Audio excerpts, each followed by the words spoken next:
Aleluias. Glória a Deus. Eu saúdo a amada igreja com a paz do Senhor Jesus. Convido os irmãos a abrir vossas Bíblias no Evangelho de João,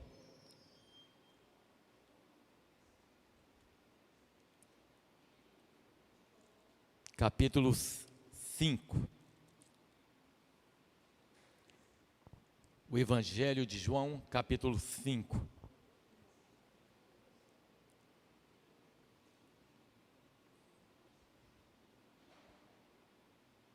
A cura de um paralítico de Betesda. Vamos fazer uma oração antes? Senhor, meu Deus e meu Pai, Senhor Jesus Cristo, mais uma vez, Pai amado, eu coloco a minha vida em Tuas mãos neste momento. Que o Senhor venha falar conosco através da Tua palavra, Pai.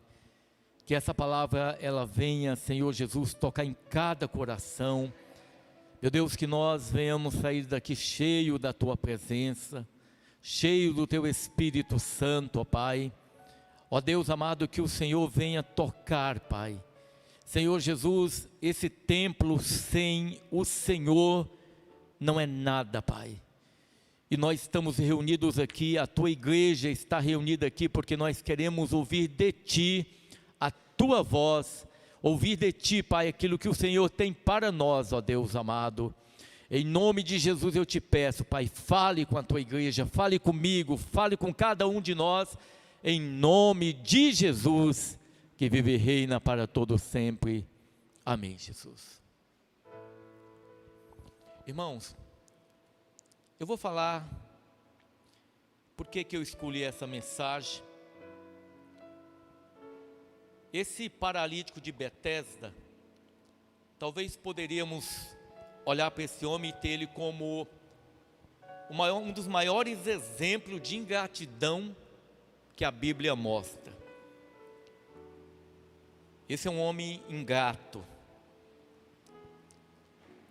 Tem uma amada irmã que a gente tem uma grande estima. Ela não é do nosso ministério, não faz parte desta igreja, mas ela é da igreja do Senhor Jesus. Essa irmã, ela tem atravessado um momento na vida dela muito difícil. Ela é um milagre de Deus. Ela adquiriu câncer há uns 8, 9 anos atrás. E ela já testificou, testemunhando no milagre na vida dela. Mas nesse tempo todo a doença, ela veio avançando. O câncer, que era um câncer de mama, o câncer atingiu os ossos. Às vezes ela liga para Eliane chorando, com dores fortes. É uma irmã que às vezes eu olho para essa irmã e eu confesso que eu fico assim boquiaberto de ver como ela é fiel a Deus. Como que essa mulher é fiel a Deus? Às vezes por algum deslize, às vezes quando a gente é ingrato a Deus, eu confesso que quando ouço essa mulher, essa irmã amada, eu confesso para os irmãos que eu fico até envergonhado da minha ingratidão diante dessa irmã. Essa irmã eu nunca vi ela reclamar. Agora você imagina, irmão, não é uma situação fácil. Ela foi acometida de um câncer. O câncer está nos ossos dela. É dores terríveis. Mas essa irmã continua crendo na palavra de Deus. Ela continua crendo na palavra do Senhor. Mas ao mesmo tempo que eu olho para essa irmã, e eu estava meditando nesse texto hoje, Eu tenho visto nessa caminhada muitos crentes ingratos, irmão.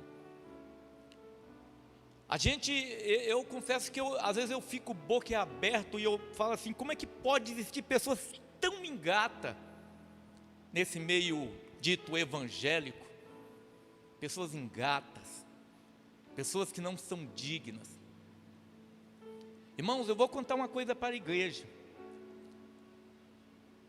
Eu fui acometido dessa doença maligna, demoníaca, que veio sobre a terra, por causa do pecado. Essa doença não veio à toa, é por causa do pecado da humanidade. E eu confesso que eu não peço para o Senhor Deus me dar vida, eu confesso que eu não peço para o Senhor me curar, eu não peço nada disso para o Senhor, irmão. Sabe por quê? Porque Deus, Ele me sonda, Deus me conhece, e muitas vezes quando eu estou com saúde, se eu não estou buscando a Deus, por que eu vou buscar a Deus no momento que a situação está difícil? Às vezes o ímpio tem essa postura, o ímpio lembra de Deus em determinados momentos, mas nós não somos ímpios, porque nós cremos em Jesus, nós temos um chamado de Deus. Então não teria sentido eu ir ao Senhor, clamar a Deus, quando a situação está difícil. E quando a situação está boa, eu simplesmente viro as costas para o Senhor, esqueço de Deus. Eu tenho visto, irmão, muita gente, eu conheço muita gente. Eu sempre digo para os irmãos, tem uns 47, 48 anos que eu convivo com crente. Desde menino de 3, 4 anos eu convivo com crente, apesar de não estar na igreja. E eu confesso para a igreja que eu me indigno. Eu já vi crente fazer juramento, jurar, Senhor, eu vou fazer tal coisa. 2 meses, irmão, 2 meses ele virou as costas para o Senhor. Eu já vi pessoas buscar o Senhor no vale, situação difícil, a situação melhorou, virou as costas para o Senhor. A gente tem visto muito esse tipo de coisa, de pessoas ingratas, pessoas que não são dignas de entrar na presença do Senhor, pela ingratidão, pela falta de reverência. Às vezes eu fico pensando assim, porque o mal, muitas vezes ele pode vir sobre nós. A gente passa, essa irmã, irmãos, que eu estou falando para vocês, eu conheço essa mulher. Eu poderia citar outras pessoas, mas eu conheço essa irmã e vejo a fidelidade dela para com Deus, e o Senhor Deus não curou. A gente poderia perguntar, Senhor, ela é fiel a Ti, mas o Senhor Deus não escolheu curá-la. O Senhor Deus tem deixado ela passar pelo vale. E ao passo que outros crentes, pessoas que não fazem jus à morte do Senhor Jesus na cruz por elas simplesmente viram as costas para o Senhor. Eu fico pensando muitas vezes, irmão, porque o dia mau ele pode nos visitar, não é somente uma vez. O dia mau ele pode chegar na tua vida num outro momento. Mas como que um homem, uma pessoa que viu o milagre de Deus se operar na vida dela, se manifestar na vida dela, e essa mesma pessoa que rejeitou, que prometeu, que jurou que faria tal coisa, não fez, que disse que buscaria o Senhor e não buscou, e quando chegar um novo dia, se ela passar por um outro dia mau, como é que ela vai se dirigir ao Senhor novamente, pedir para Deus curá-la, para Deus fazer um milagre, para Deus entrar com providência, se na vez anterior ela não obedeceu, ela não cumpriu nada, ainda que ela foi alcançada pela misericórdia do Senhor e Deus fez um milagre na vida dela. ainda que o Senhor sabia do coração dela, sabia que ela não ia cumprir, porque ela não era merecedora. Ela recebeu um milagre, mas o Senhor sabia que ela não iria cumprir. E aí a gente olha para uma outra, que tem buscado a Deus, que tem chorado de dores, mas nunca não abandona por nada o Senhor. Eu fiquei tão assim envergonhado diante de Deus, eu confesso para a igreja, porque essa irmã vivendo desta maneira, ela não pode fazer a comida, porque ela não consegue levantar os braços. Essa irmã está preocupada de estar evangelizando, falando de Jesus para outras pessoas. Eu fiquei envergonhado, eu confesso. Eu fiquei envergonhado. Ela contando para a Eliane que ela está evangelizando uma mulher católica que não conhece o Senhor Jesus. Ela está evangelizando essa mulher. Irmãos, eu ouvindo isso, eu fiquei envergonhado. E por outro lado, irmão, eu olho para algumas pessoas, eu falo, meu Deus, quanta ingratidão, quanta ingratidão, quanta ingratidão de determinadas pessoas. E com isso eu preparei essa palavra, porque aqui nós vamos falar de algo que aconteceu na vida de um ingrato também, de um homem talvez dos mais ingratos.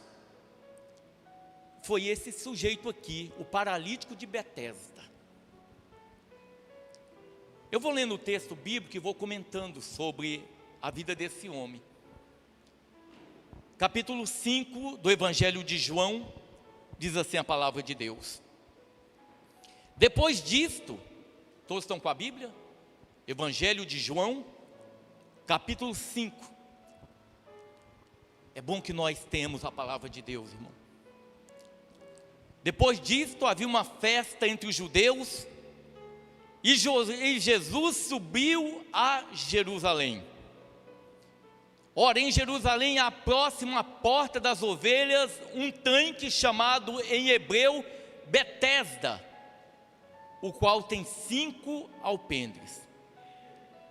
Neste jazia grande multidão de enfermos, cegos, coxos e paralíticos, esperando o movimento das águas. Se você consegue visualizar essa cena, ali é um tanque. O evangelista João, ele está escrevendo a situação, o Espírito Santo de Deus inspirando ele, e ele faz referência a esse lugar, aonde se dizia, não sei, mas algo acontecia ali, ou não sei se havia apenas uma hipótese, mas havia muita gente e muitos enfermos na beira daquele tanque, aquelas pessoas todas doentes, e todos eles estavam em busca de um milagre. Eles queriam resolver o problema da vida deles, eles precisavam de um milagre na vida deles. Será que o anjo descia mesmo? Eu não sei. Será que as pessoas verdadeiramente eram curadas? Também não sei, irmão. Mas a palavra de Deus diz que muitas pessoas, elas esperavam, talvez em cima de algo que fora dito, talvez alguém de fato tenha recebido um milagre naquele lugar, mas as pessoas estavam ali naquela expectativa. A água agitou, o anjo, de certo, olha, a água agitou, é o anjo, a pessoa que pulasse ali dentro poderia ser curada. Se realmente acontecer isso, eu não sei. Mas ali estavam uma série de paralíticos. Por isso que eu sempre digo, irmão, às vezes eu vejo irmãos passando por lutas, por adversidade. Às vezes a gente fala, poxa, as minhas lutas, meus problemas, irmão, os meus problemas, as minhas lutas, quando eu olho para a vida de um irmão, não se compara. Às vezes a gente tem uma situação, é porque você não sabe a vida do teu irmão. Porque enquanto meus problemas, eles estão no nível problema financeiro, estou com a dívida, falta de dinheiro, isso é irrelevante.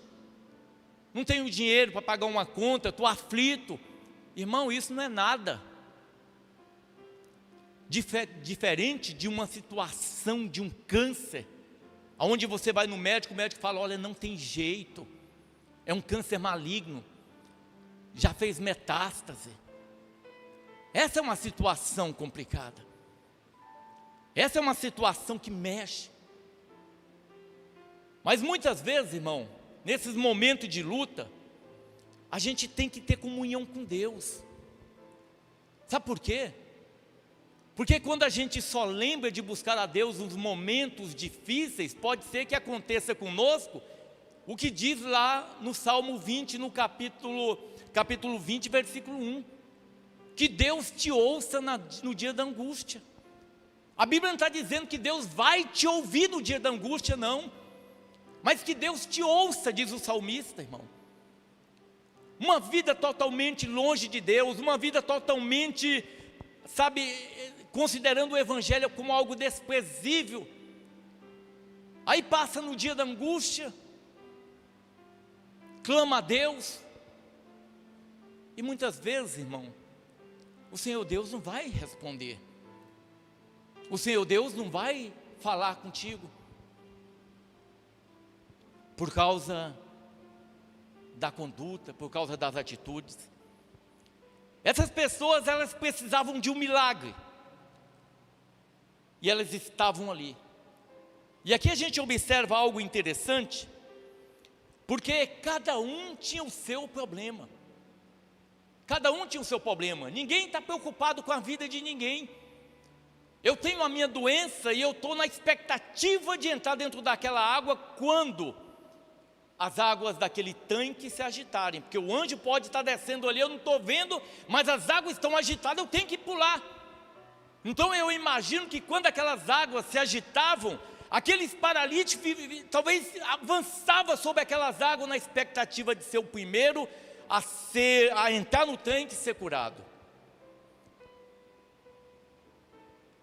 E a Bíblia fala de um pormenor de um homem que viveu uma situação dessa há 38 anos, irmão.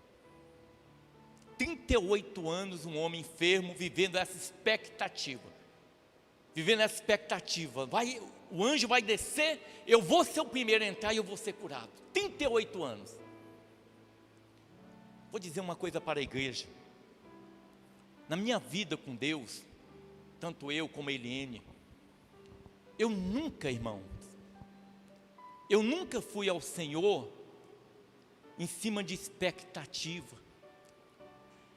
No início da nossa vida com Deus, eu aprendi do Senhor, que a vida cristã não é em cima daquilo que Ele pode fazer por você. A vida cristã se caracteriza em fazer a vontade de Deus. E muitas vezes eu tenho procurado, com todas as falhas que eu tenho, procurado fazer a vontade do Senhor, lutado para fazer a vontade de Deus.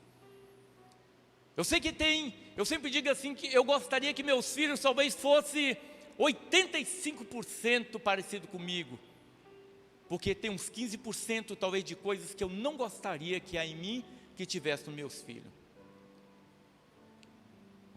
Mas eu gostaria que o exemplo deles fosse eu. Mas tem algumas coisas que eu não gostaria, porque eu vejo que não é bom na minha vida, e eu oro para Deus tirar, para que verdadeiramente nós sejamos perfeitos diante do Senhor. Essas pessoas, esse homem, 38 anos vivendo uma expectativa, 38 anos esperando algo acontecer. Ninguém iria ajudar, ninguém estava ali para ajudá-lo, irmão. Ninguém vai ajudá-lo. Sabe por quê? Porque é dessa maneira o mundo, irmão. As pessoas, ninguém está preocupado com a vida de ninguém.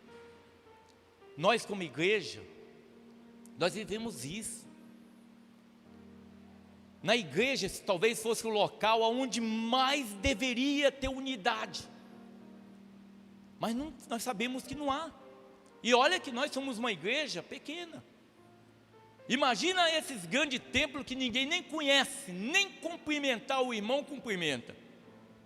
Tem crente que é tão longe de Deus que ele não dá nem a paz do Senhor Jesus, ele dá boa noite, de tão insignificante que são as coisas de Deus na vida dele. Nem cumprimenta com a paz do Senhor Jesus, é boa noite. Ou seja, a vida dos outros para ele não interessa. A vida do próximo, do semelhante, do irmão, dos domésticos da fé, que a Bíblia diz que nós temos que cuidar primeiramente dos domésticos da fé. Mas ninguém liga não, ninguém importa. Agora imagina no meio de pessoas ímpias, pessoas que estavam enfermas, mas elas precisavam não de Deus, mas elas precisavam de um milagre. Uma vez uma irmã falou, isso há uns 12, 15 anos atrás, ela estava passando por um problema, e ela falou para mim assim, olha pastor, eu não quero Jesus, eu quero resolver o meu problema. Falei, que coisas, que seriedade, como é séria, como é autêntica. Ela foi autêntica. Tem uns que não falam isso, mas agem do mesmo jeito. Agem do mesmo jeito. São autênticos. Não querem Jesus. Não precisam de Jesus. Eu confesso para a igreja, irmão. Fiquei 2 semanas sem vir, 2 domingos sem vir na igreja. Como que parece que tinha um tempo que eu não vinha na igreja. Como é bom poder participar de um culto a Deus. Como é bom poder participar de um culto a Deus. Quem não tem alegria de participar de um culto a Deus, irmão, é porque está muito mal na caminhada. Algo vai muito mal na vida de determinadas pessoas. Infelizmente, muitos não estão percebendo isso. Esse homem estava ali, e no versículo 6 a Bíblia diz, e Jesus vendo este deitado, e sabendo que estava nesse estado havia muito tempo, disse-lhe, queres ficar são? Irmãos, Jesus sabia da situação dele. Você quer ficar são? É interessante porque Jesus pergunta para esse homem. Mas também no versículo 9, no capítulo 9 de João, tem uma situação mais ou menos parecida, que fala a respeito do cego de nascença. E é interessante porque o cego de nascença são 2 casos de pessoas enfermas. O indivíduo ele via, o indivíduo ele falava, mas esse indivíduo, o cego, o paralítico de Betesda, ele tinha uma paralisia que ele não andava. Mas tinha um outro que a situação talvez fosse pior, porque ele era cego de nascença. Logicamente, a gente houve um questionamento com relação ao cego de nascença. O discípulo, quando vê aquele homem, pergunta, Senhor, este ou seus pais, Rabi, quem pecou, este ou seus pais para que nascesse cego? Né? A gente pergunta, né? Por que pessoas estão passando por luta? Por que pessoas passam? Deus sabe, irmão. E Jesus falou assim, olha, não foi ele nem seus pais, mas foi para que se manifestasse nele as obras de Deus. E aqui é interessante algo, que muitas vezes, alguma coisa sucede na vida do homem, o mal sucede na vida do homem com um propósito de Deus. Nesse caso aqui, não foi os pais que pecaram e nem ele, mas foi para que se manifestasse a glória de Deus, se manifestasse nele a glória de Deus. Mas nós sabemos também que o pecado, ele gera uma consequência. O pecado, ele também causa doença. O pecado causa doença. E muitas vezes o pecado do homem, ele atinge os filhos. É interessante isso. Se você ler a palavra de Deus em Êxodo capítulo 20, você olhar o segundo mandamento, o versículo 2, 3 ali, o 4, você vai ouvir exatamente isso acontecendo. O juízo de Deus sendo por causa do pecado do homem, o juízo de Deus sendo manifesto na descendência do homem. Nesse caso aqui não, porque o Senhor tinha um propósito. Deus, que a glória do Senhor ia se manifestar, as obras do Senhor iam se manifestar na vida desse homem. E Deus fez uma boa obra de uma maneira tal, e a gente vê algo nesse homem tremendo. Como esse cego de nascença, ele é valoroso, diferente do paralítico de Betesda. A Bíblia diz, o Senhor Jesus pergunta: queres ficar são?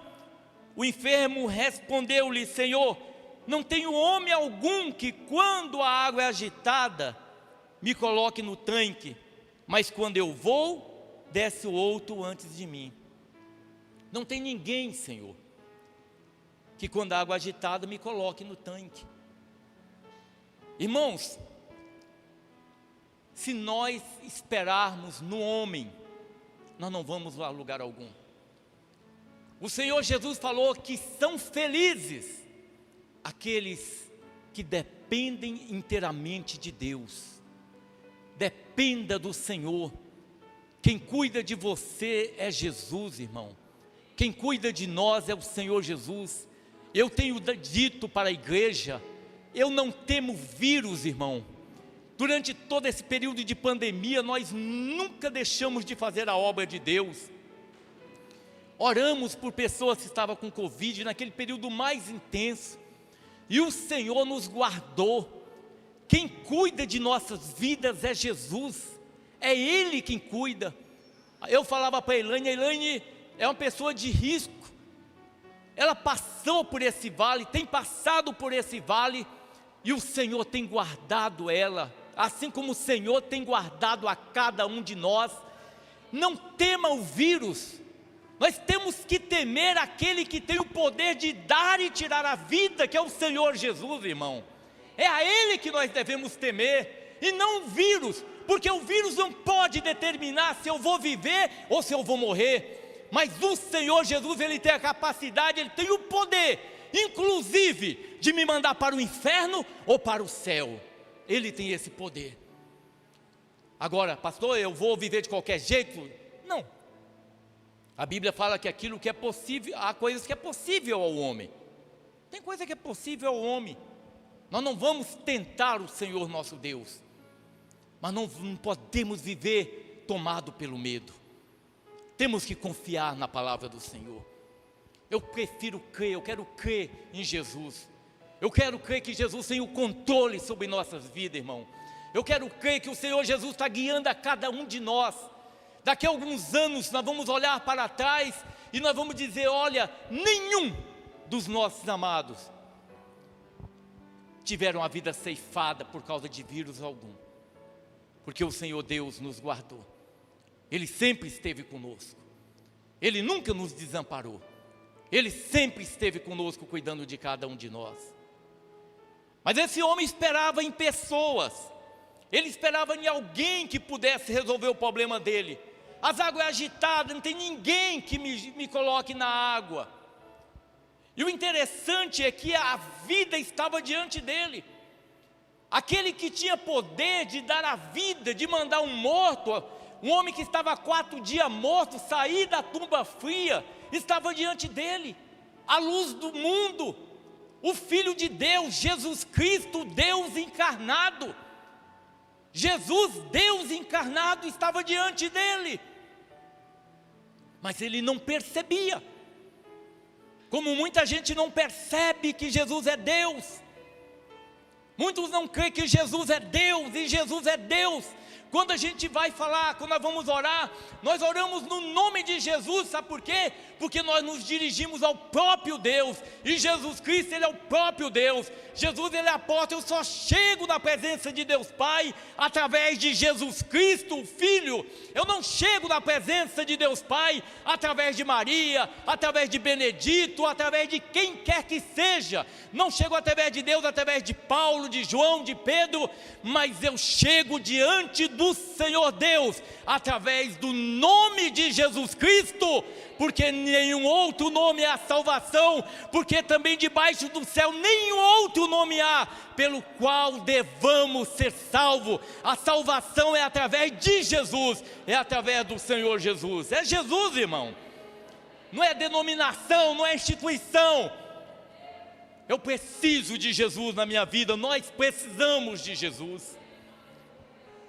Esse homem diz: não há ninguém que me coloque quando as águas são agitadas. Aí Jesus olha para ele e diz: levanta-te, toma a tua cama e anda. Levanta. Às vezes eu fico pensando, o que era ouvir a voz de Jesus? O que é ouvir a voz de Jesus? Eu creio que se nós estivéssemos naquele tempo, no tempo que Jesus esteve aqui como homem, aquela voz, ela entrava na alma do homem. Ela entrava na alma, na divisão da alma e do espírito, juntas e medula. Ela tocava profundamente aquela voz. Mas eu creio que naquele momento, este homem, irmão, ele foi tocado, porque ninguém crê se o Espírito Santo de Deus não entrar com providência. Só mediante a ação do Espírito Santo é que o homem crê. Por isso que eu sempre digo, o papel nosso como igreja é só falar de Jesus, quem faz a obra é o Senhor. Eu não tenho capacidade para convencer ninguém do pecado, do juízo e da justiça. A Bíblia diz que o Espírito Santo faz isso. Mas quando nós pregamos a palavra de Deus, os eleitos, os escolhidos de Deus, quando ele ouvir falar de Jesus, algo vai acontecer na vida dele. Algo vai acontecer na vida dele, porque não vai ser algo carnal, não vai ser a voz humana, mas é o próprio Deus que vai falar ao espírito do homem, e isso vai mexer com as estruturas dele. E quando o Senhor Jesus falou: levanta-te, toma a tua cama e anda, aquele homem, a Bíblia diz que ele ficou são instantaneamente. Ele tomou a sua cama e partiu. Pegou a cama dele, levantou. Irmão, o que você faria? Você é paralítico, você está com um câncer, estágio terminal. Aí o Senhor Jesus, Ele chega, e você está deitado numa cama, não consegue mais andar, e o Senhor Jesus fala assim, chega e fala: fulano, levanta-te, te estende a mão, você vai levantar, você vai sentir teu corpo diferente, você vai sentir a cura acontecendo instantaneamente. O que você faria? No caso de uma pessoa, um paralítico, um homem que talvez tivesse uma perna atrofiada, uma perna curta, de repente aquela perna começasse a crescer, o que você faria? Eu creio que talvez se eu perguntasse para cada um dos irmãos, você diria: olha, eu iria pular, agradecer a Jesus, eu ia abraçá-lo, eu ia beijar os pés dele, eu ia adorá-lo de todo o meu coração, de alegria por um milagre na minha vida. Eu não preciso, nós não precisamos ver um milagre para nós adorá-lo, para nós reconhecermos que Jesus é Deus, que Jesus é Senhor, que Jesus é Deus. Eu não preciso de milagre para reconhecer a grandeza de Deus. Eu reconheço que Jesus é Deus, independente da situação, ainda que eu tenha um mês de vida, o Senhor Jesus, Ele é Deus, Ele é Deus, Ele é Deus, irmão. E a igreja do Senhor tem que reconhecer isso. Jesus, Ele é Deus. Mas esse homem não foi assim. Esse homem pegou a cama e partiu. Às vezes, se fosse talvez um homem, quando a gente faz alguma coisa por alguém, nós homens, nós esperamos pelo menos um agradecimento, né? Ó, fulano, obrigado, obrigado. A gente espera isso, não espera? Obrigado, eu te agradeço.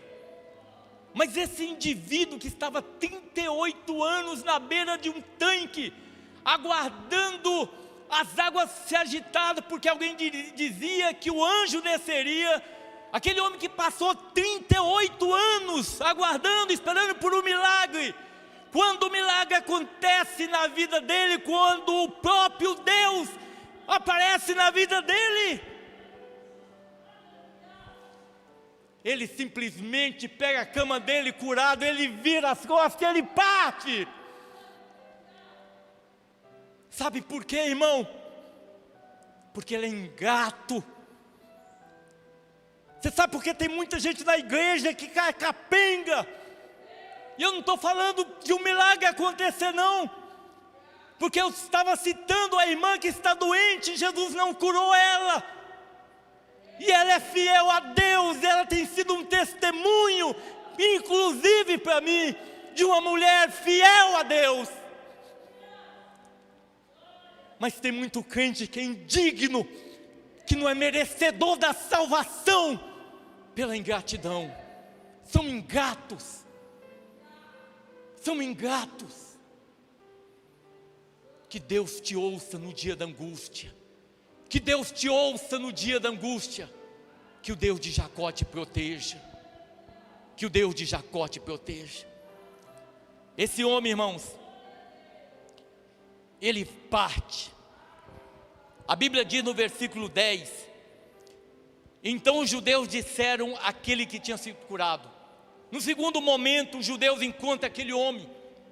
Eu creio que todo mundo conhecia aquele homem, sabia dele, 38 anos na beira de um tanque, aguardando uma fábula acontecer. E agora aquele homem está andando para cima e para baixo. E aí perguntam para ele, os judeus disseram àquele que tinha sido curado: é sábado, não te é lícito levar a cama. Irmãos, as pessoas, olha aqui que a religião, um homem 38 anos paralítico, e as pessoas preocupadas com religião,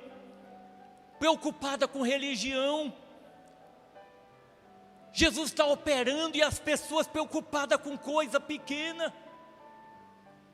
Não é lícito, é sábado, não te é lícito levar a cama. Na verdade, eles não estavam preocupados, nem era com milagre. Os religiosos não estavam preocupados se aquele homem fora curado ou não. Mas aqueles homens preocupavam porque ele levou a cama, ele enrolou a esteira e carregou e saiu. Por esse ato, os judeus, os religiosos, estavam incomodados. É assim a religião, irmão. É assim a religião, preocupada com coisinha. Por isso que nós chamamos de igreja hoje está naufragando. Está naufragando. E eu vou dizer uma coisa para a igreja, irmão. Eu vou dizer uma coisa para os irmãos. Se nós não orarmos, irmão, se nós não participarmos de culto de oração, se nós, igreja do Senhor, se nós não orarmos, irmãos, nós não vamos resistir. Nós vamos para o inferno com 90% desses crentes denominacionais, que nunca tiveram comunhão com Deus, que não entenderam o que é a fé cristã, que não entenderam o que é servir a Jesus, o que é fazer a vontade do Senhor. Se nós não orarmos, o que vai fazer a diferença na nossa vida é a leitura da palavra, é a oração. Isso é base para os dias de hoje. Se nós não buscarmos ao Senhor, se nós não nos rendermos inteiramente ao Senhor, nós não vamos suportar. Nós não vamos suportar, talvez nós vamos se tornar religiosos. E os religiosos vão ficar, irmão. Quando a igreja for arrebatada, os religiosos vão estar prestando culto. Só que o culto não vai ser a Jesus. Aliás, diga-se de passagem, em muitos lugares não prestam culto ao Senhor Jesus. É culto para o homem. As músicas é para exaltar o homem. Não vai sentir muita diferença. A presença de Jesus é indiferente para alguns. Eu li interessante um texto hoje, falando a respeito de quando a arca da aliança ela estava em Siló, no tabernáculo. Quando os filhos de Eli vão para a batalha e eles morrem, e os fariseus, eles levam a arca, nunca mais, irmãos, a arca voltou para o tabernáculo que estava em Siló. O tabernáculo continuou lá, mas não tinha a presença de Deus, porque a presença de Deus se dava através da arca. A arca simbolizava a presença de Deus. E o interessante é que o templo continuou, mas o Deus da arca, o Deus de Israel, não estava mais no tabernáculo. Assim vai ser quando o Senhor Jesus vier. Vai continuar tendo culto? Vai. Os templos vão estar cheios? Vai. Os Cláudio Duarte da vida vão estar fazendo piadinha, comédia, com o nome de Jesus? Vai. O povo vai estar se divertindo? Vai. Vai continuar tendo teatro? Vai. Porque eles não vão perceber que o Senhor Jesus já não está mais ali. Está tão distante, estão tão longe do Senhor que eles não vão perceber. Assim era aqui também os religiosos. O homem foi curado, houve um milagre, mas eles estão preocupados. Mas você fez tal coisa, você não guardou o sábado, você pegou a tua cama, você não guardou o sábado. E ele respondeu, versículo 11: aquele que me curou, ele próprio disse, toma a tua cama e anda. Olha só, irmão, olha a conduta desse homem. Quando ele se depara com os religiosos, ele fala, aquele que me curou, disse, toma a tua cama e anda. Veja só a conduta desse homem. Ele está sendo confrontado com os religiosos, e ele está jogando a culpa pela atitude dele em cima daquele que tinha curado. Como ele não sabia quem era aquele homem que curou, porque quando ele foi curado, ele simplesmente saiu correndo, foi embora. Ele não quis saber quem era aquele que tinha feito o milagre na vida dele. Logicamente que quando os judeus vão questionar ele também, ele não sabe. Mas ele diz, olha, aquele que me curou, ele mandou eu pegar a minha cama e ir embora. Ele joga a culpa em Jesus. Olha a conduta desse homem, irmão. Olha a conduta desse homem. Perguntaram-lhe, pois, quem é o homem que te disse, toma a tua cama e anda? E o que fora curada não sabia quem era, porque Jesus se havia retirado, em razão daquele lugar haver grande multidão. Depois Jesus encontrou-o no templo e disse, eis que já a estação, olha só, Jesus encontra ele no templo, num outro segundo momento, e Jesus chega para ele e diz, eis que já a estação, ou seja, a estação.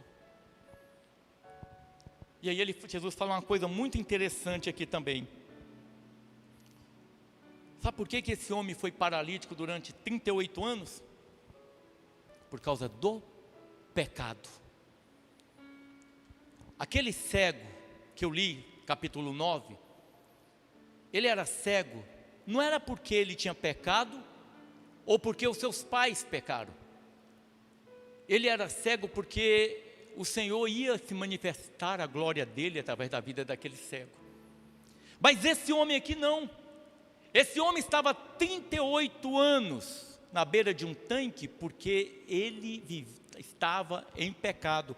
Por isso que o Senhor Jesus diz assim: não peque mais, não peque mais, viu, paralítico de Betesda, não peque mais, para que te não suceda alguma coisa pior.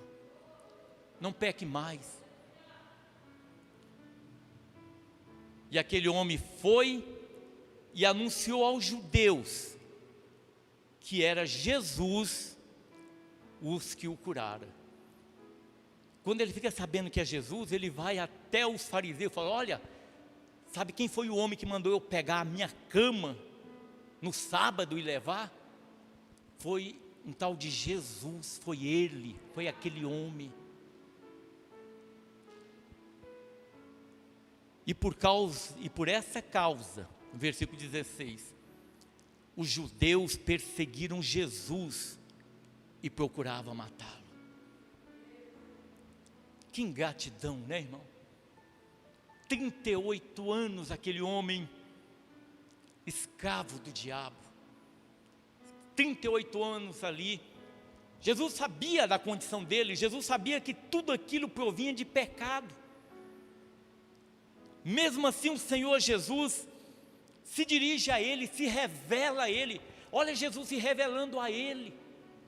A revelação de Jesus é individual. Jesus se revela dentro de uma família, ele se revela ao Odinei, e muitas vezes não se revela ao irmão do Odinei. Ele revela a mim e não revela muitas vezes ao irmão meu. É dessa maneira. É Jesus que escolhe. Nem todo mundo vai ser alcançado, irmão. Nem todo mundo vai ser salvo. Tem pessoas que não vão ser salvas. Você pode falar durante a vida toda e não vão ser salvos. Como eu não sei quem vai ser salvo ou não, eu tenho que falar de Jesus. E a palavra vai entrar no coração dos eleitos, daqueles que serão salvos. Jesus se revelou a esse homem. E Jesus deu uma advertência: vai, mas não peques mais, para que não te suceda coisa pior. Mas veja só, esse homem, a Bíblia não vai falar mais dele, mas esse homem pecou novamente. Esse homem pecou novamente porque ele agiu demonstrando uma total falta de caráter, demonstrando uma ingratidão para com Deus, irmão. Ele foi lá e ele denunciou Jesus, e por causa disso, Jesus foi perseguido pelos judeus. Foi perseguido. Esse homem pecou. Eu não sei o que pode ter acontecido na vida desse homem. Talvez algo muito pior sucedeu na vida desse homem, por causa do pecado, por causa da desobediência. Infelizmente é isso que acontece, irmão. Infelizmente muita gente tem sido ingrata com Deus. E parece que, às vezes eu sou muito grato ao Senhor, de ver muitos irmãos se rendendo ao Senhor, irmãos com coração, esforçando para fazer a vontade do Pai. Às vezes você vem participar de um culto, porque você tem um entendimento que isso aqui é um culto a Deus. Isso aqui eu não saio da minha casa para brincar, e nem você sai da tua casa para brincar, e nem para ver um espetáculo. A gente vem aqui para prestar um culto a Deus, porque nós cremos que Deus, Ele está recebendo cada coisa. O louvor, Ele recebeu o louvor que nós entoamos a Ele, engrandecemos o nome dEle. Nós cremos que a palavra de Deus que está falando comigo, irmão. Você acha que a palavra eu prego para a igreja? Não, a palavra muitas vezes está falando comigo. E Deus muitas vezes toca profundo no meu coração, porque eu vejo toda a situação, eu vejo a situação desse homem, desse paralítico, eu vejo a situação de crentes que não tem reverência alguma por Deus.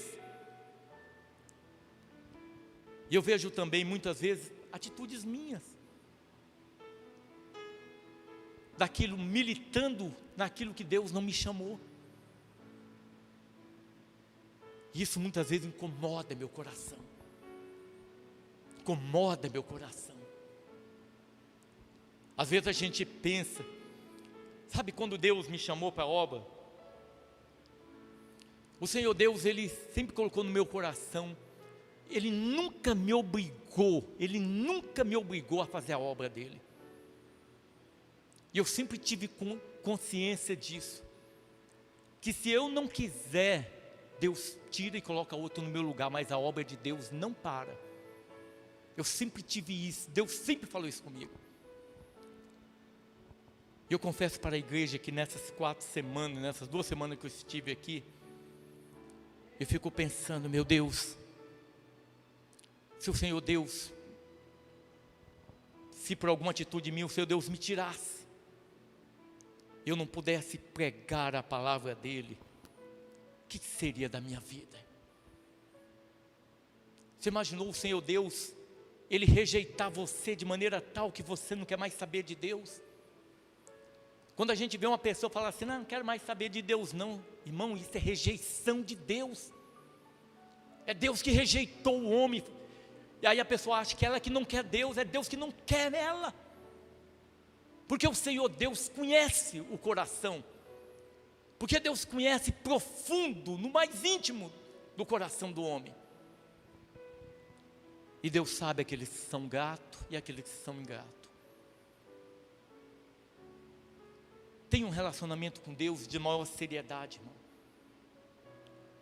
Tenha um relacionamento com Deus da maior seriedade possível. Olha aqui o que o Senhor Deus diz ao anjo da igreja de Éfeso, Apocalipse capítulo 2. O Senhor diz assim a partir do versículo 2: eu sei as tuas obras. O Senhor Deus conhece a cada um de nós individualmente. Eu sei as tuas obras. Ander, eu sei as tuas obras, Ander, eu te sondo 24 horas. Natan, Helder, Elaine, Aparecida, eu sei as tuas obras, o teu trabalho, a tua paciência, e que não pode sofrer os maus, e puseste à prova os que se dizem ser apóstolos e não são, e tu os achaste mentirosos, e sofrestes, e tem paciência, e trabalhaste pelo meu nome, e não te cansaste. Tenho, porém, contra ti que deixaste o teu primeiro amor. O teu primeiro amor. Você sabe o que é o primeiro amor, irmão? O primeiro amor é quando nós deixamos Jesus em segundo plano. Às vezes as pessoas começam a adorar a denominação mais do que o Senhor Jesus. Eles deixam o primeiro amor. No dia que Jesus perder a importância na nossa vida, nós estaremos vivendo exatamente o que o anjo da igreja de Éfeso, o que está sucedendo na vida dele. Aí ele diz assim: lembra-te, pois, de onde caíste. Isso aqui serviria bem, talvez, para os filhos de Eli, Ofni e Finéias, aqueles homens que começaram a caminhada muito bem, chamadas de sacerdotes do Senhor, e que agora, no capítulo 2 de 1 Samuel, são chamados de filhos de Belial. Esses homens vão experimentar uma queda, eles deixaram o primeiro amor, e aí o Senhor diz assim: lembra-te, pois, de onde caíste, e arrepende-te, e pratica as primeiras obras, quando não, brevemente a ti virei, e tirarei do seu lugar o teu castiçal, se não te arrependeres. Deus tem chamado para todos nós. Nós somos a igreja do Senhor. Você foi comprado por um alto preço. Você vem na igreja para você aprender a palavra de Deus, para você conhecer a palavra do Senhor. Jesus, o preço já foi pago. Agora, se o homem insiste muitas vezes em viver na prática do pecado, se o evangelho é indiferente para você, pode suceder na tua vida, irmão, o que está em Hebreus capítulo 6, porque eu não estou falando aqui para ímpio, Eu estou falando aqui para pessoas que, independente do grau de intimidade com Deus, tiveram uma experiência com o Senhor. Eu creio que todos nós aqui fomos escolhidos pelo Senhor Jesus para que nós o adorássemos, para que nós nos entregássemos a Ele. Mas se nós não nos esforçarmos para fazer a vontade de Deus, pode acontecer nas nossas vidas o que está em Hebreus capítulo 6, a partir do versículo 4, diz assim a palavra.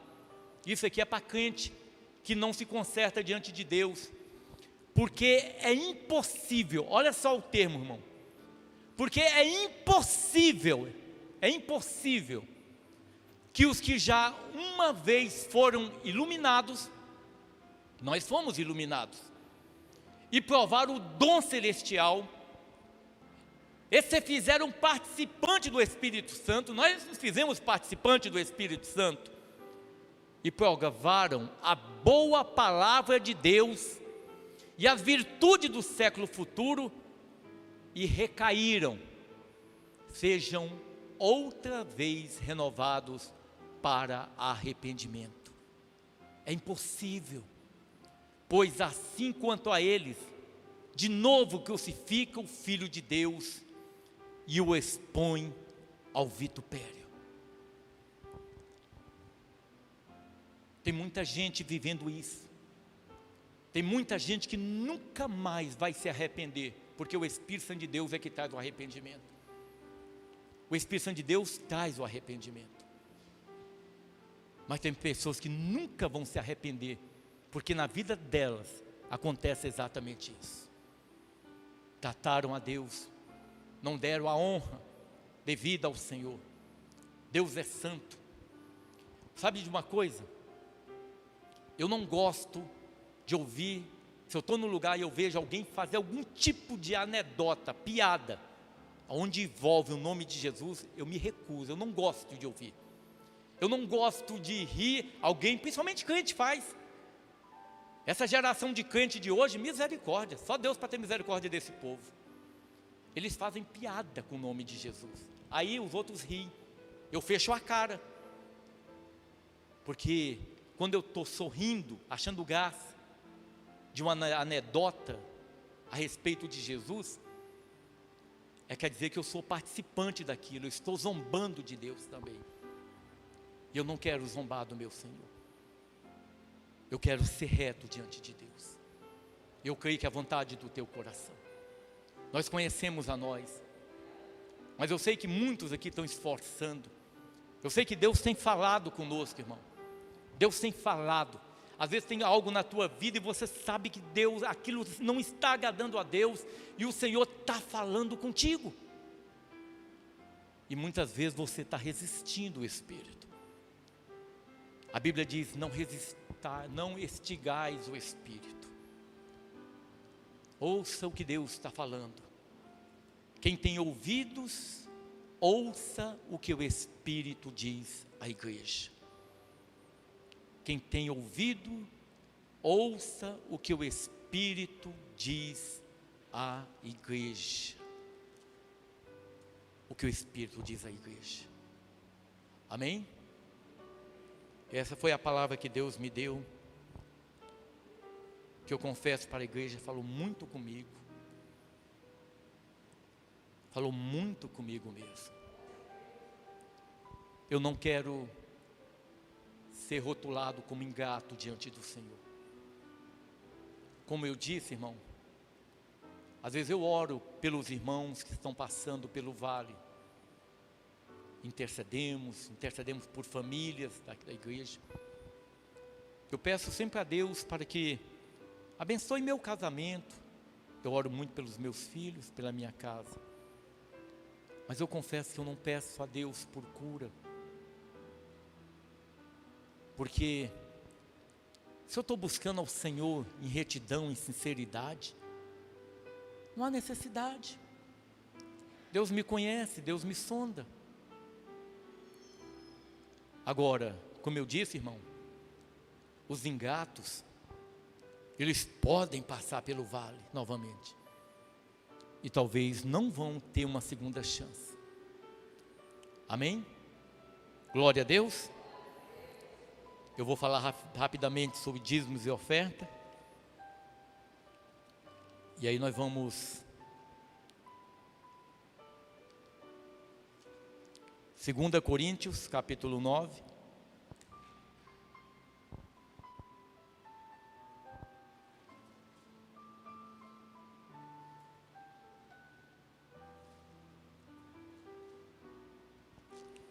Segunda Coríntios, capítulo 9.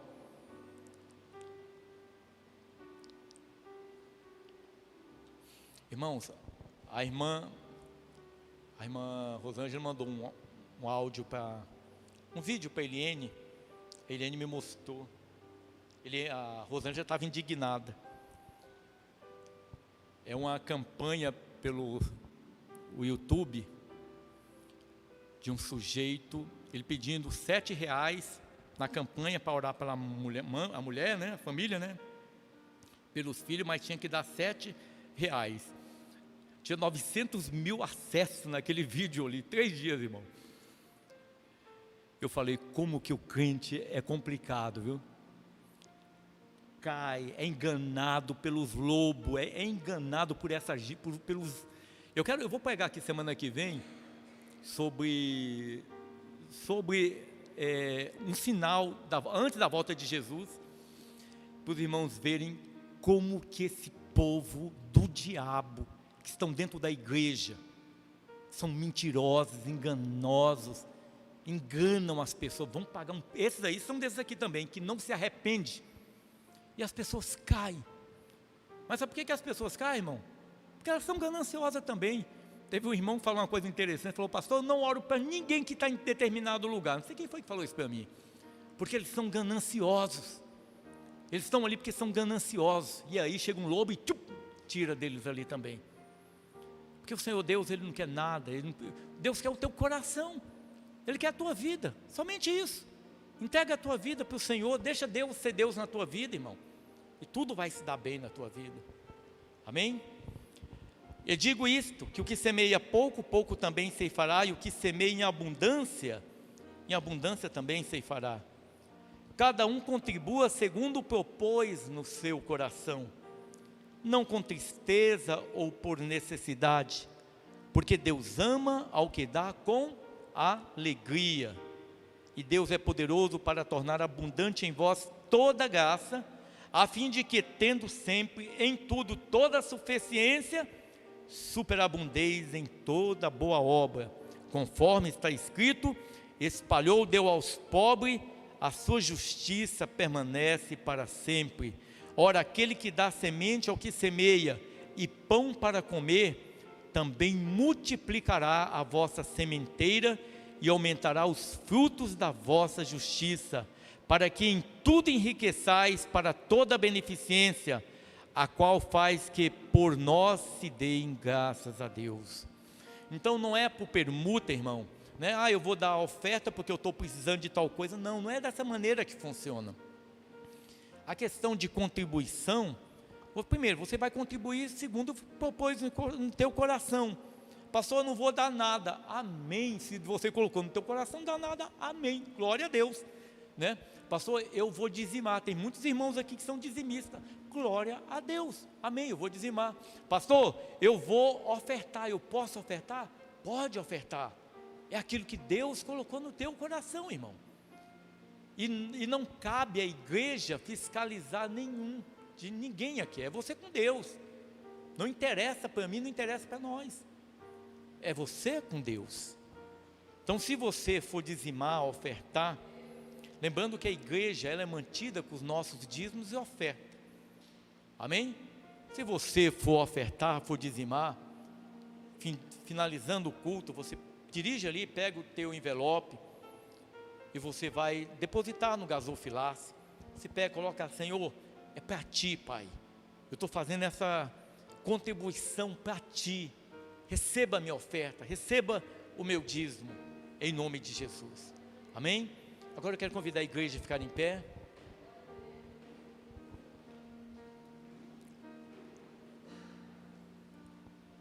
Vamos orar mais uma vez.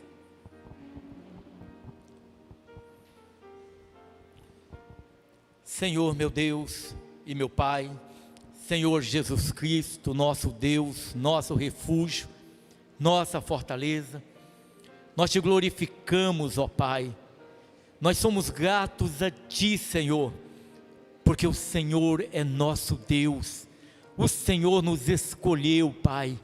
Senhor, não havia nada em nenhum de nós, Pai, que pudesse chamar a Tua atenção.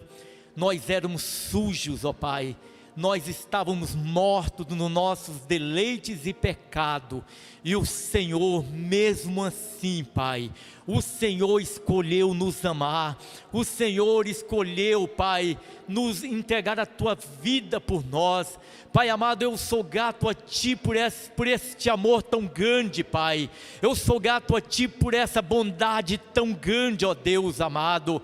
Senhor Jesus, eu peço a Ti neste momento tão somente, Senhor, que o Senhor venha conduzir as nossas vidas, Pai, que o Senhor venha tirar dos nossos corações tudo aquilo, Senhor, que não te agrada, Pai. Meu Deus, que tudo aquilo que nós temos feito, que está em desacordo à Tua vontade, Senhor, tira de nossas vidas, Pai, e que nós venhamos crescer, ó Deus amado, que nós venhamos crescer no temor e temor da Tua palavra. Senhor Jesus, levanta, Pai, uma igreja, Senhor, de pessoas gratas, Senhor, que Te busca, não somente nos tempos de necessidade, nos tempos de angústia, de aflição, mas levanta uma igreja, Pai, de homens e mulheres de palavra, de homens e mulheres, ó Pai, que são gratos a Ti, independente da situação. Ó Deus amado, que o Senhor possa mover com poder e glória, Pai, que o Senhor possa derramar do Teu Espírito Santo sobre nós, que Teu Espírito Santo, ó Pai, nunca venha nos deixar, mas pelo contrário, ó Deus amado, que o Senhor venha nos conduzir, ó Pai, que o Senhor venha nos encher da Tua presença, que o Senhor venha encher a Tua igreja, Pai, do Teu Espírito Santo, ó Deus de glória.